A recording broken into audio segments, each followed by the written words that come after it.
జై శ్రీరామ్. శ్రీమాత్రే నమ. శ్రీ గురుభ్యో నమ.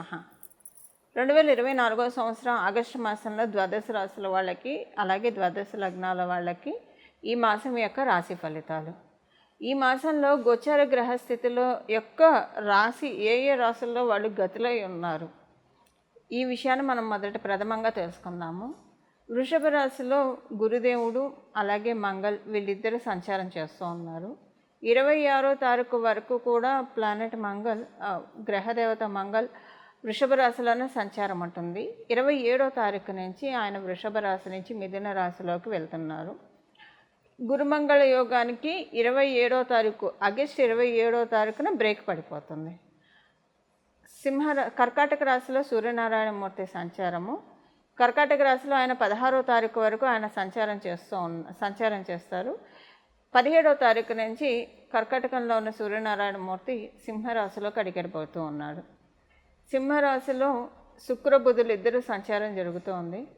బుధ భగవానుడు ఈ నెల 6వ తారీఖు నుంచి ఆగస్టు 6వ తారీఖు నుంచి వక్రగతిలోకి వెళ్తూ ఉన్నాడు. శుక్ర భగవానుడు ఈ నెల 24వ తారీఖు వరకు కూడా సింహరాశిలో సంచారం చేస్తూ 25వ తారీఖు నుంచి సింహరాశి నుంచి కన్యారాశిలోకి అడుగుపెడుతూ ఉన్నారు. కన్యారాశిలో కేతు భగవానుడు సంచారము, వక్రించిన శనైశ్వరుడు కుంభరాశిలో సంచారము, రాహుదేవుడు మీనరాశిలో సంచారము. ఈ గోచార గ్రహస్థితుల రీత్యా ఈ మాసం ద్వాదశ రాశుల వాళ్ళకి అలాగే ద్వాదశ లగ్నాల వాళ్ళకి ఫలితాలు తెలుసుకుందాము. ఈ ఫలితాలు తెలుసుకోవడానికి ముందుగా ఈ మాసము గోచార గ్రహస్థితుల్లో ఏదైనా ప్రత్యేక అంశం చోటు చేసుకుంటుందా? ప్రత్యేక అంశం అయితే డెఫినెట్గా ఉంది. ఈ మాసం చివరిలో ఏర్పడుతుంది ప్రత్యేక అంశము. 24వ తారీఖు తర్వాత నుంచి శుక్రాచార్యుల వారు ఎప్పుడైతే కన్యారాశిలోకి వెళ్తారో అది ఆయన నీచ స్థానము. అలాగే అక్కడ కేతు భగవానుడు కూడా సంచారం చేస్తూ ఉన్నారు. ఇది చాలా విశేష అంశం అని చెప్పుకోవాలి. దీని గురించి అంటే దీనివల్ల ద్వాదశ రాశుల వాళ్ళకి ఏమన్నా జాగ్రత్తలు ఉన్నాయా, ఇవన్నీ కూడా మనం ఈ వీడియోలో తెలుసుకోవడానికి ప్రయత్నిద్దాము. అలాగే సూర్యనారాయణమూర్తి తన సక్షేత్రమైన సింహరాశిలోకి 17వ తారీఖు నుంచి అడుగు పెడుతూ ఉన్నారు. ఇదొక ప్రత్యేక అంశము. గోచారంలో 2 గ్రహాలు వక్రగతిలో, ఆల్రెడీ శనైశ్వరుడు వక్రగతిలో ఉన్నారు. 6వ తారీఖు నుంచి బుధ భగవానుడు కూడా వక్రగతిలోకి వెళ్తూ ఉన్నారు. గురుమంగళ యోగాన్ని కలగచేసిన 2 గ్రహ దేవతలు గురుదేవుడు మరియు మంగళ్ వీళ్ళిద్దరూ కూడా ఈ మాసం 27వ తారీఖు నుంచి గురుమంగళ యోగానికి బ్రేక్ పడుతూ ఉంది. అంటే మిథున రాశిలోకి ఆయన వెళ్ళిపోయిన తర్వాత గురుమంగళ యోగం విడిపోతుంది. ఇవన్నీ కూడా విశేషాంశాలు ఈ మాసము. అయితే ఈ మాసం మొదటి 3 రోజులు ఇంకా ప్రత్యేక అంశం ఉంది. అదొకసారి నేను మీకు చెప్పి ఈ ప్రత్యేక అంశాన్ని మీ జన్మజాతకంలో ఉన్నా లేకపోయినా ఎలా యాక్టివేట్ చేసుకోవాలి ఇది కూడా మనం ఒకసారి మాట్లాడుకుందాం. చంద్రభగవానుడు ఈ మాసం 3 రోజులు, మొదటి 3 రోజులు కూడా అంటే ఆగస్టు 1వ తారీఖు నుంచి ఆగస్టు 3వ తారీఖు వరకు ఆయన మిథున రాశిలో సంచారం చేస్తూ ఉన్నారు. మిథున రాశిలో ఆయన సంచారం చేస్తున్నప్పుడు గ్రహమాలిక యోగం ఒకటి ఖగోళంలో చోటు చేసుకుంటూ ఉంది. ఎక్కడి నుంచి చోటు చేసుకుంటూ ఉంది? మిథున రాశి నుంచి స్టార్ట్ అవ్వలేదు ఈ గ్రహమాలిక యోగము. కానీ ఈ గ్రహమాలిక యోగము వృషభ రాశి మొదలుకొని కన్యా రాశి వరకు గ్రహమాలిక యోగం ఏర్పడుతుంది. మొదటి 3 రోజులు ఆగస్టు 1వ తారీఖు, 2వ తారీఖు, 3వ తారీఖు. ఇది చాలా ప్రత్యేక అంశము. ద్వాదశ రాశుల వాళ్ళు కూడా, ద్వాదశ లగ్నాల వాళ్ళు కూడా ఒడిసి పట్టుకోవాలి. అసలు ఈ గ్రహమాలిక యోగం అంటే ఏంటి, ఇది కూడా నేను మీకు బ్రీఫ్ చేస్తాను, 2-3 మాటల్లో చెప్తాను. వీటి గురించి మనం మళ్ళీ స్పెషల్గా వీడియోస్ చేసి నేను మీకు చెప్తాను. బట్ ఇప్పుడు విపులంగా కాకపోయినా బ్రీఫ్గా చెప్తాను. ఇప్పుడు మనకు ఒక పూల చెట్లు ఉన్నాయనుకోండి, చాలా పూలు ఉన్నాయనుకోండి, కనకాంబరాలు కావచ్చు, మల్లెపూలు కావచ్చు, సన్నజాజులు, విరజాజులు ఇలా కోసుకొచ్చేస్తాం, అలా పెట్టేస్తాం. భగవంతుడికి పెడతాం. మనకైతే అది దండ కట్టుకుంటేనే పెట్టుకోగలుగుతాం. మన తలలో దండ కట్టుకోకపోతే మనం పెట్టుకోలేము. భగవంతుడి కంటే ఆయన పాదాల దగ్గర పెడతాము. భగవంతుడికి కూడా దండ కడితే చక్కగా పూల మాల వేస్తే చూడటానికి చాలా ప్లెజెంట్గా, అందంగా అనిపిస్తాయి దేవుడి విగ్రహాలు. మనం మాలలు అందుకే కదా వేసేది. చాలా మనకి పుణ్యము. అక్కడ చూడటానికి కూడా అలంకరణ చాలా బాగా అనిపిస్తుంది. ఇదే మనం పెట్టుకోవాలంటే పూలన్నీ విడివిడిగా, అంటే ఆడవాళ్ళ గురించి నేను చెప్తున్నా, పూలన్నీ విడివిడిగా చెల్లాచెదురుగా ఉంటాయి. ఎలా పెట్టుకుంటాం? మనం పెట్టుకోలేం. వాటన్నిటిని మనం ఏం చేస్తాం, చక్కగా ఒక దండలాగా కుట్టి, ఒక దండలాగా కట్టి, కొంతమంది చాలా గుత్తిగా అల్లుతారు, కొంతమంది విడివిడిగా అల్లుతారు. సో ఎవరికి ఇష్టానుసారం వాళ్ళు చక్కగా కట్టేసేసి మ్యాక్సిమం గుత్తిగానే అల్లుతారు. అంటే ఎక్కడ గ్యాప్ లేకుండా చాలా దగ్గర దగ్గర పెట్టి అల్లుతారు. ఇది మనం తలలో పెట్టుకుంటే చాలా అందంగా కూడా ఉంటుంది చూడటానికి. అయితే ఈ గ్రహమాలిక యోగం కూడా అలాంటిదే. ఎప్పుడైనా సరే పూలు విడివిడిగా ఉన్నప్పుడు వచ్చేదానికంటే కలిసి ఉన్నప్పుడు చూడటానికి అందంగా ఉంటాయి.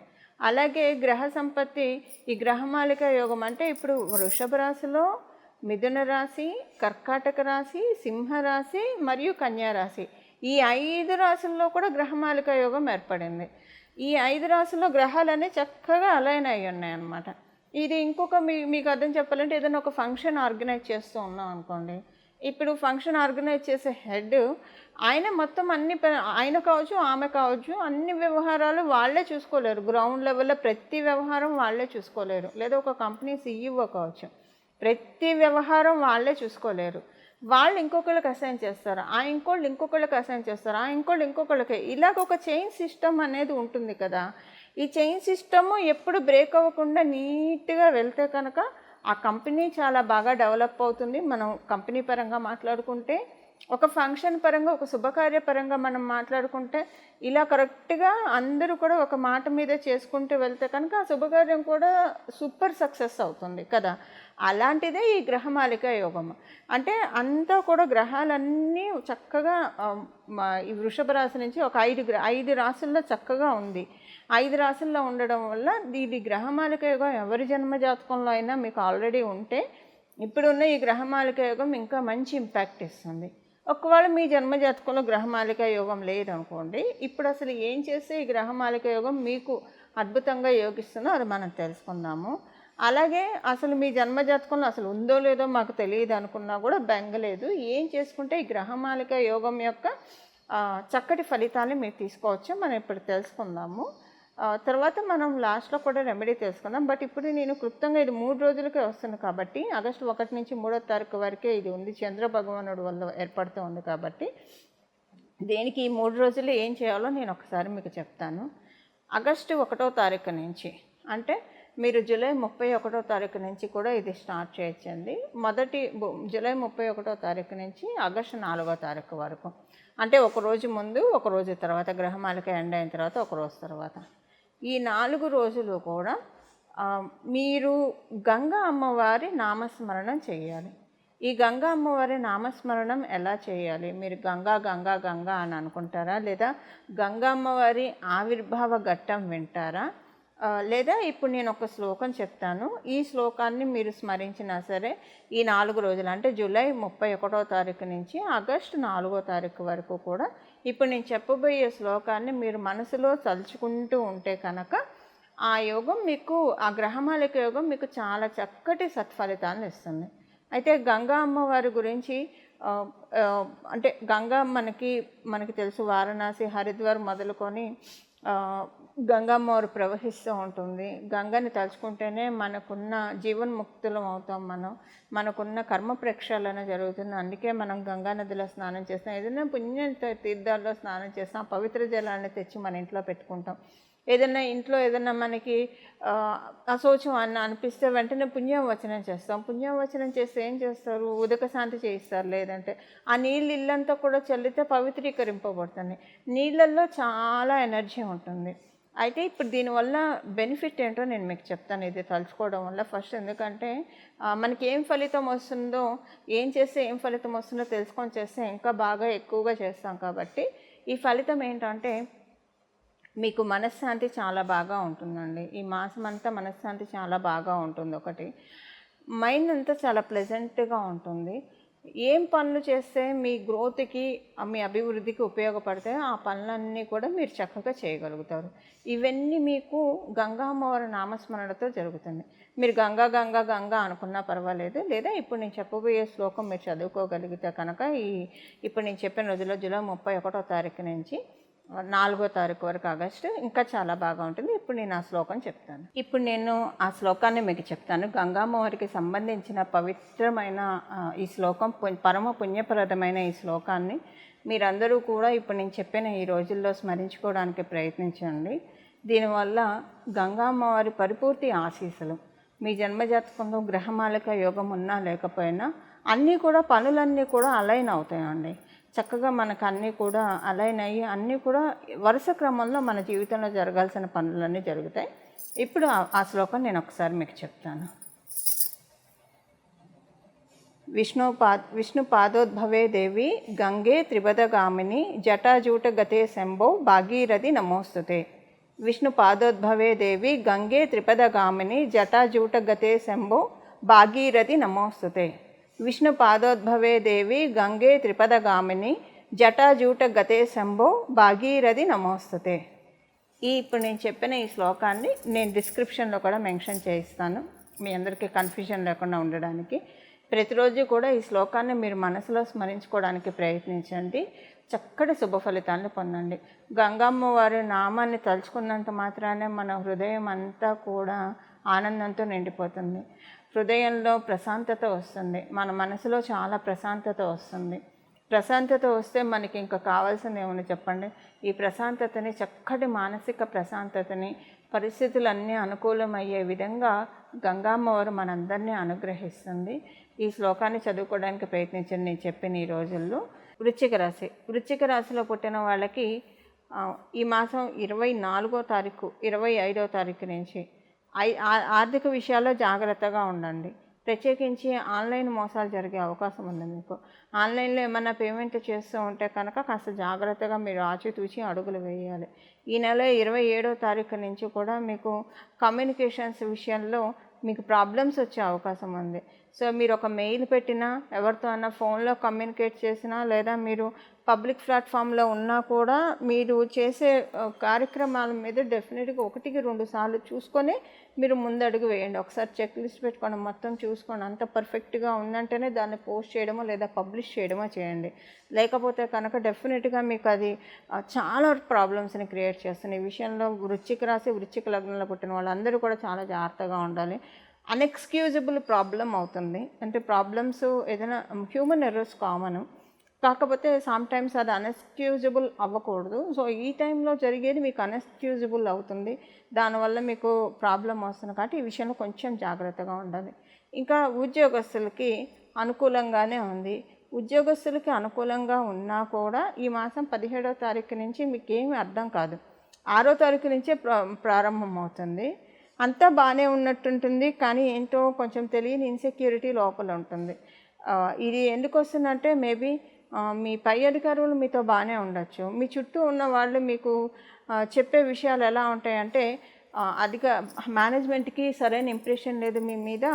సో ఎనీ టైం ఏదైనా జరగవచ్చు. ఇలాంటి డ్రామా కైండ్ ఆఫ్ థింగ్స్ కొన్ని చోటు చేసుకుంటాయి.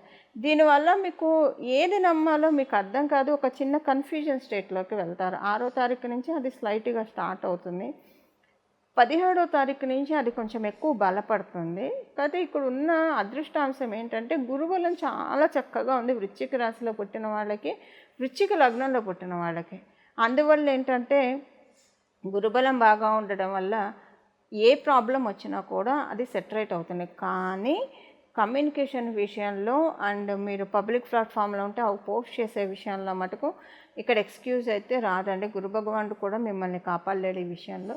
సో ఆ విషయంలో మీరు జాగ్రత్తగా ఉండడం ఒక్కటే పరిహారం, ప్రాక్టికల్ పరిహారం, ఇంకంతకు మించి ఏం లేదు.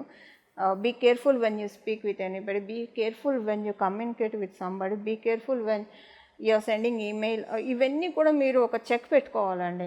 సో మీరు ఒకవేళ పబ్లిక్ ప్లాట్ఫామ్లో ఉన్నారు, యూట్యూబ్ ఇలాంటివి ఏమైనా మాధ్యమాల్లో లేదా ఫేస్బుక్, ఇన్స్టాగ్రామ్, ట్విట్టర్ ఇలాంటి వాటిలో మీరు ఏమైనా ఒక పోస్ట్ పెట్టే ముందు 1-2 సార్లు కరెక్ట్గానే చేశారా, అదంతా మీరు పెట్టాల్సిన ప్రజెంట్ చేయాల్సింది కరెక్ట్గానే ఉందా, ఇది మటుకు మీరు చెక్ పెట్టుకోండి.